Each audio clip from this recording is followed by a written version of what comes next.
Hey, I really enjoyed the take you did on it. It was a lovely surprise. Yeah, awesome. Good on you. Has it been going okay for you? It has been going really well. Yeah. We're recording a video, are we?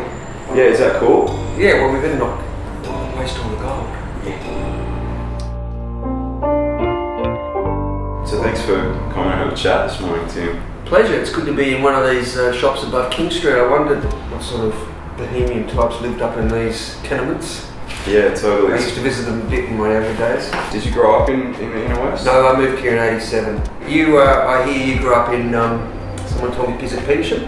I went to school in Petersham, but yeah, I've grown up all around the inner west, like Annandale, Summerhill, my whole life, been in the inner west. And I think that's maybe part of why I gravitated towards your music and some of your songs early on, is because some of those references and just that feel. You mentioned the Sando.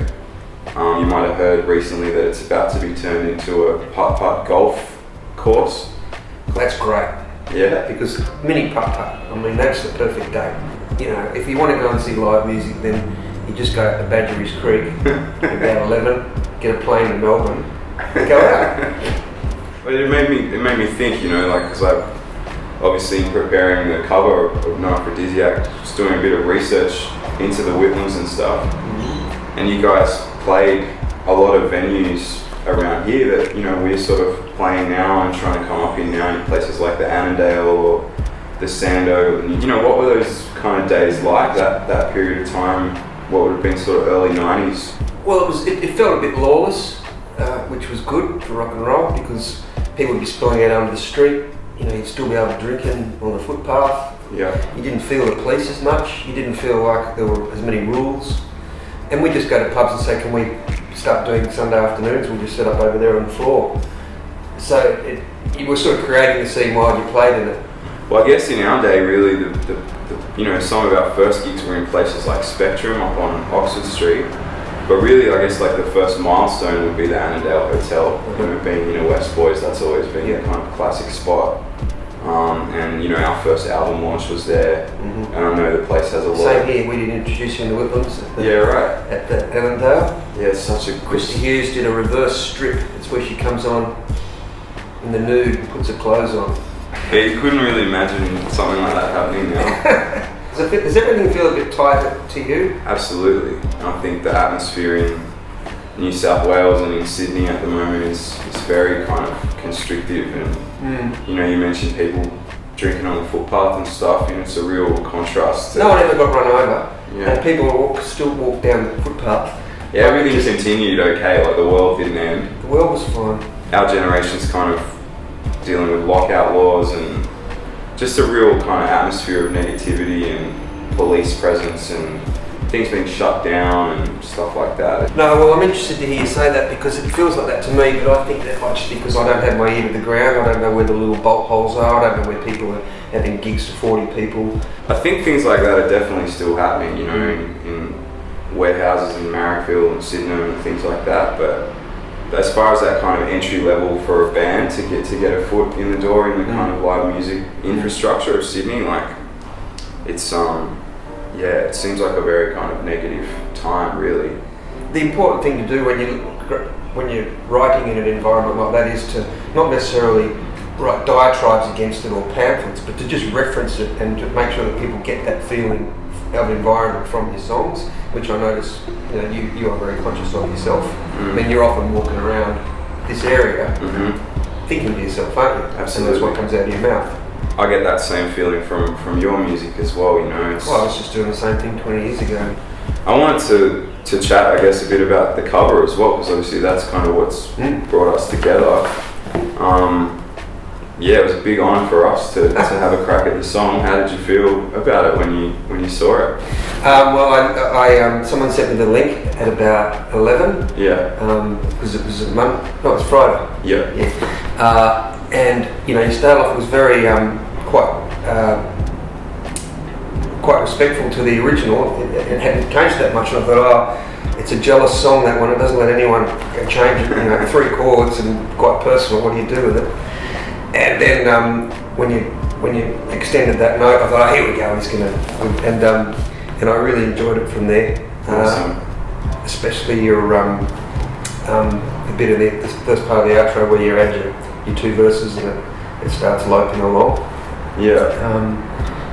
I'm glad to hear you were enjoying it. No, I enjoyed it immensely, and also what was wonderful about it was just looking at, within 2 hours, like 150,000 people had seen it. Yeah. It's like you just played Wembley.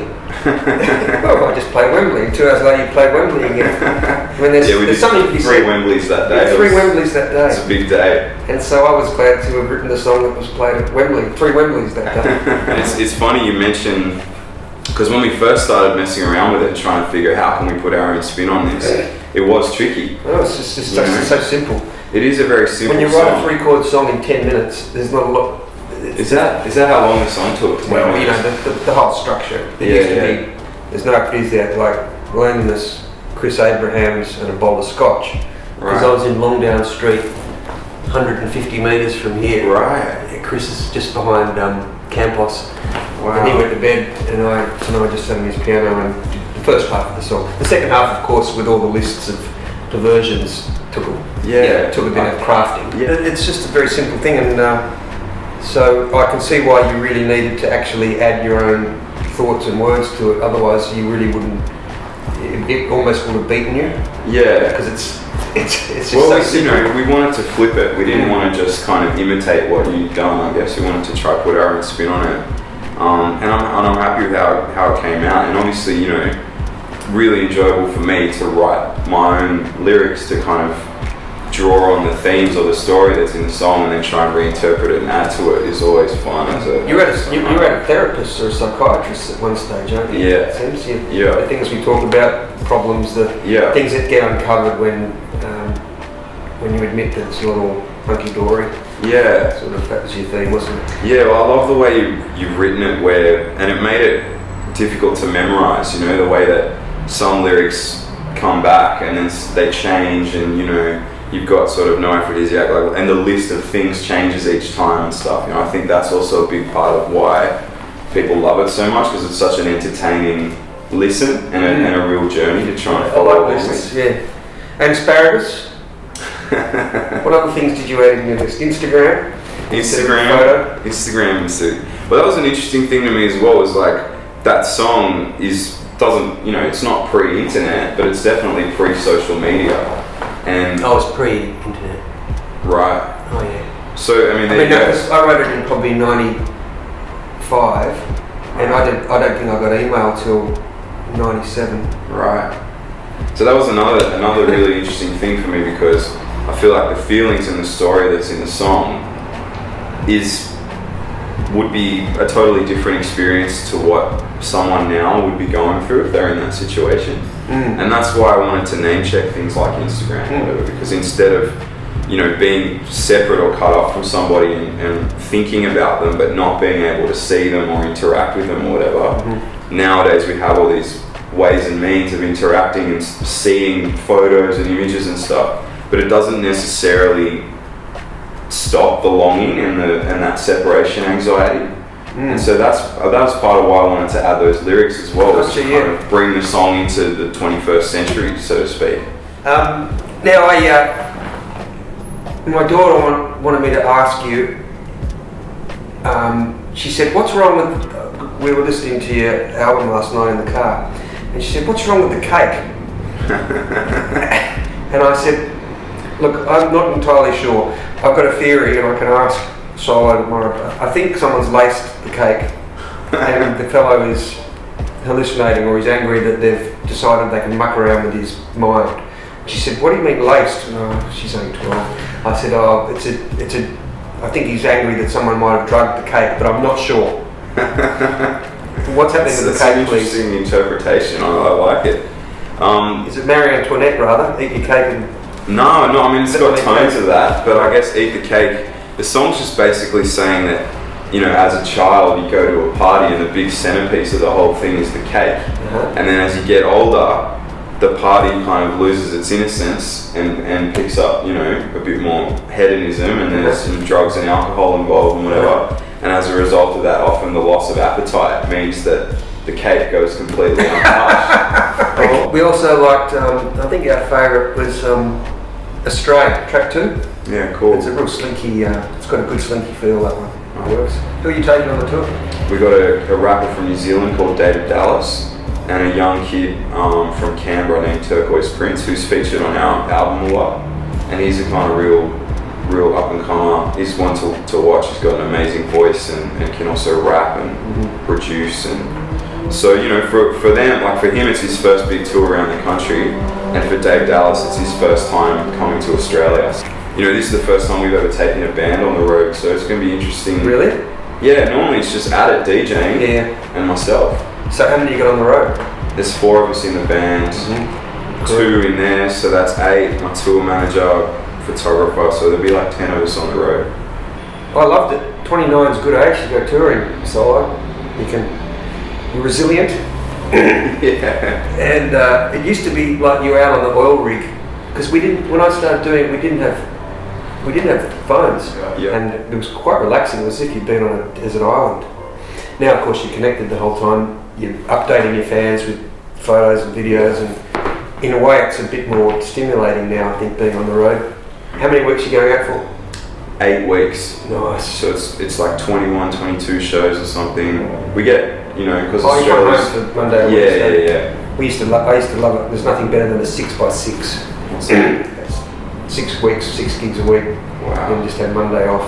Uh-huh. You know, just kind of driving, road dogging it the whole way.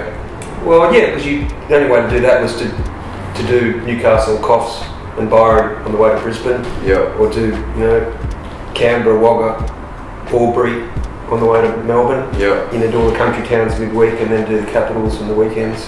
I noticed you're playing, my friend said that you're playing Byron Bay at the end of June. Yep. So I want to be on the door list for that one because I'm there that week. Absolutely. Love to have you along. So what's happening with the Whitlams or with your stuff at the moment? Like, have you got touring plans? I know you did a tour last year. Oh no, I just toured 2 weeks ago. Really? We did every capital city with different symphony orchestra. Oh shit! I'm sorry I missed that. It's alright. It was last Tuesday. It was fun. They're good charts, which is the secret with those sort of things.